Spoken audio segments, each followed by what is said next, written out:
Welcome back. Today, we are tackling a classic string manipulation problem often seen in coding interviews, implementing the strStr function. This is essentially building your own version of the find or index of function available in most programming languages.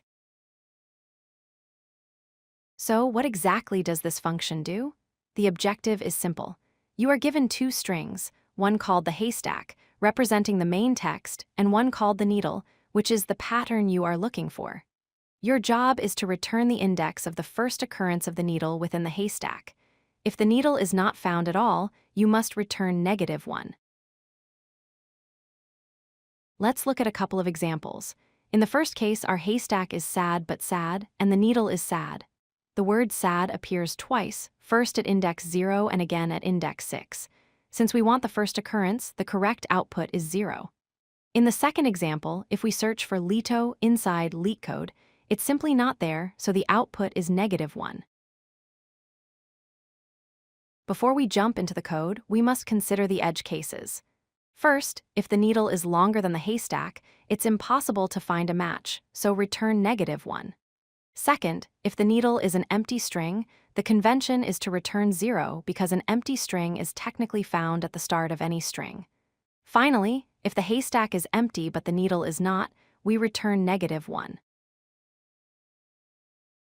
The most straightforward way to solve this is the brute force method. We iterate through the haystack character by character.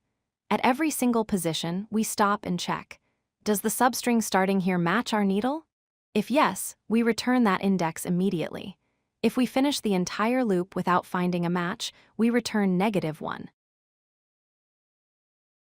Here is a visual representation of how that looks. We line up the needle with the haystack.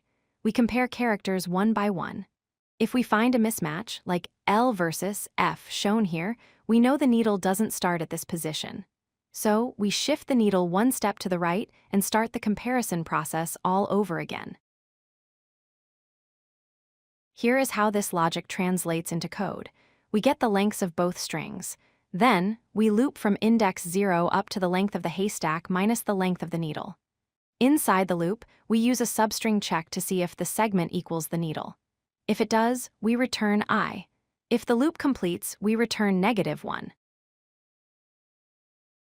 Let's analyze the performance. The time complexity is O of n times m, where n is the haystack length and m is the needle length. In the worst case, we might check nearly every character of the needle for every position in the haystack. The space complexity is O of 1 because we are not using any extra data structures, just a few variables for tracking indices. Can we improve this? Yes.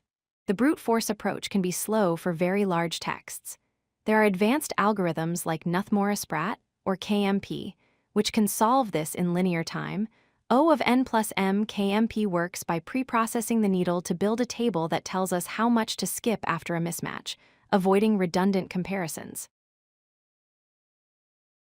To wrap up, remember the return requirements: index 0 for empty needles and -1 for no matches. While the brute force O of n times m solution is acceptable for many interviews and simple use cases, knowing about KMP shows a deeper understanding of string algorithms. In real-world production code, however, you should always use the optimized built-in string search functions. If you like this video, hit that like button and don't forget to subscribe. Visit codelucky.com for more such useful content.